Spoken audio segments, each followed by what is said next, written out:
Hello नमस्कार दोस्तों। तो आईपीओ का दौर फिर से चालू होने जा रहा है। जैसा देख रहे हैं कि 12 अक्टूबर को एक और एसएमई आईपीओ ओपन होने जा रहा है Arvind and company shipping agency का। तो जानेंगे हम इस कंपनी के काम के बारे में, उसके बाद देखेंगे आईपीओ डिटेल है, उसके बाद देखेंगे कि कंपनी के फाइनेंशियल कैसे हैं, ग्रे मार्केट डिमांड कैसी चल रही है, और अंत में बताएंगे अपना व्यू कि इस एसएमई आईपीओ में अप्लाई करना है या नहीं करना हो। जैसा हम जितने अभी तक हमने एसएमई आईपीओ अप्लाई करने के लिए बताए हैं तो लगभग सभी में बम्पर प्रॉफिट हुआ है, अगर जिसको भी आईपीओ अलॉट हुए हैं। तो चलिए देख ले रहे हम इस कंपनी के काम के बारे में। तो कंपनी का अगर मुख्य रूप से काम देख लिया जाए तो जो हमारे शिप्स होते हैं तो इसमें जो इक्विपमेंट संबंधित जो सर्विसेज होती हैं उनको कंपनी प्रोवाइड करवाती है।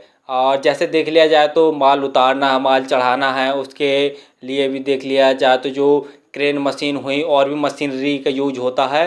तो और मशीनरी के साथ साथ में देख लिया जाए तो जो वर्कर होते हैं उनकी भी ज़रूरत पड़ती है। तो इस प्रकार की इस जो कंपनी है वो सर्विस प्रोवाइड करवाती है। और इसका मुख्य रूप से काम देख लिया जाए तो जो बंदरगाह होते हैं हमारे पोर्ट्स, वहीं पर इसका मुख्य रूप से काम होता है। तो काम तो लगभग आपको समझ में आ गया होगा। चलिए अब देख ले रहे हम आईपीओ की डिटेल के बारे में।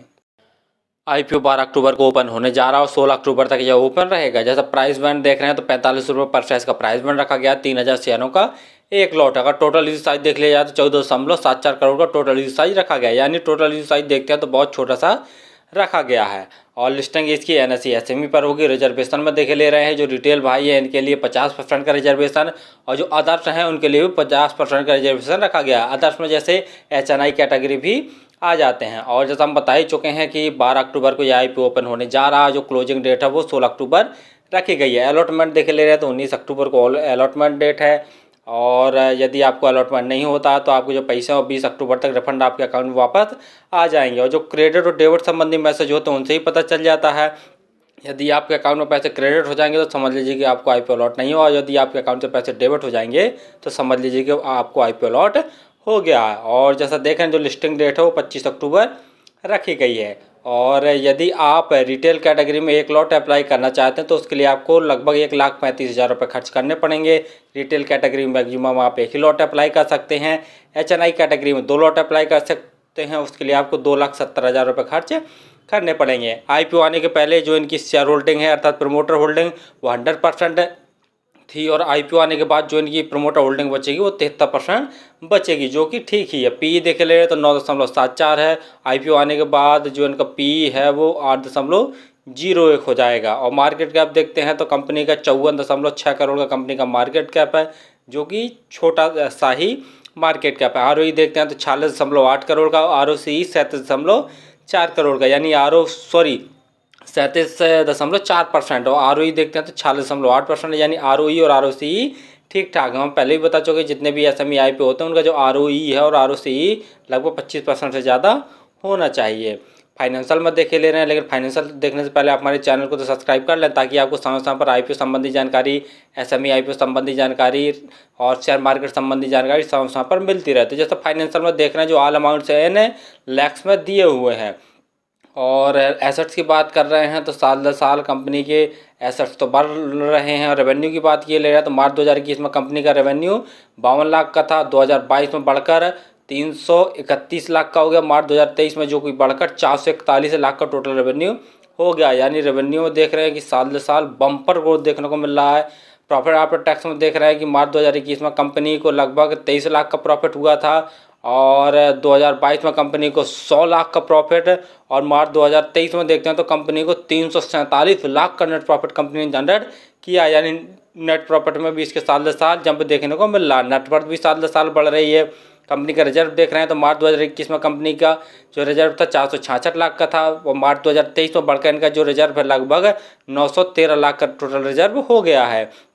वहीं टोटल बोरिंग देखते हैं तो मार्च 2021 में कंपनी के पास 105 लाख की टोटल बोरिंग थी, और 2023 में देखते हैं मार्च 2023 में तो 2232 लाख की टोटल बोरिंग है, जो कि देखा जाए तो कहीं ना कहीं थोड़ी सी ज़्यादा बोरिंग है। ग्रे मार्केट में डिमांड देख ले रहे हैं तो अभी तक तो ग्रे मार्केट में कोई डिमांड निकल के नहीं आ रही थी, लेकिन आज के दिन जैसा देख रहे हैं कि लगभग 8 रुपये पर शेयर की ग्रे मार्केट में डिमांड निकल के आ रही है। और 3000 शेयरों का ये एक लॉट है तो 8 × 3000 करके देखते हैं तो लगभग 24,000 जैसा प्रॉफिट एक लॉट में दिखा रहा है, जो कि 17 से 18% जैसा प्रॉफिट दिखा रहा है। और हो सकता है कि आने वाले समय में जैसे ही आईपीओ की डेट नज़दीक आएगी तो हो सकता है कि इसकी ग्रे मार्केट में थोड़ा सा और हमें डिमांड देखने को मिले। फाइनली हमने देखा कि जो कंपनी का काम है वो तो ठीक ठाक है और लगभग हमेशा चलते रहने वाला काम है। जैसा बता ही चुके कि जो पोर्ट्स में है, पोर्ट्स में ही इसका मुख्य रूप से काम होता है, जो कि जो शिप्स होते हैं तो उसमें जो इक्विपमेंट वगैरह होते हैं उनकी सर्विस प्रोवाइड करवाती है। साथ में जो मल्टीनेशनल कारपोरेट इक्विपमेंट होते हैं उनकी भी सप्लाई करती है। और जैसा देख रहे हैं, और दूसरी चीज़ ये भी है कि इस प्रकार की और बहुत सारी कंपनियां हैं, तो फिलहाल तो इसको कंपटीशन बहुत ज़्यादा मिलने वाला है।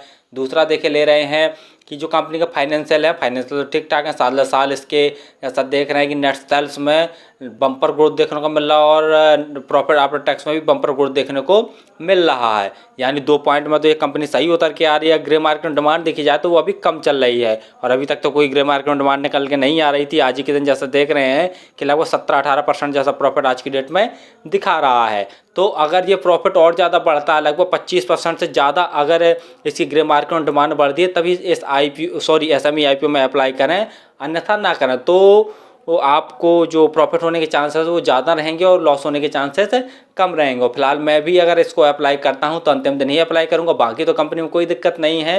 लेकिन एसएमई आईपीओ है तो इसमें थोड़ा सा रिस्क ज़्यादा रहता है, तो इसीलिए ग्रे मार्केट में अगर डिमांड बढ़ती है, लगभग प्रॉफिट 25% के आसपास, जैसे ग्रे मार्केट डिमांड 25% के आसपास पहुंचती है, तभी इस एसएमई आईपीओ में अप्लाई करें, अन्यथा इससे दूर ही रहें। और फिर भी किसी आईपीओ एसएमई आईपीओ में अप्लाई करें तो एक बार स्वयं कलर से जरूर कर लिया करें और अपने रिस्क पर ही किसी आईपीओ एसएमई आईपीओ में अप्लाई किया करें। धन्यवाद।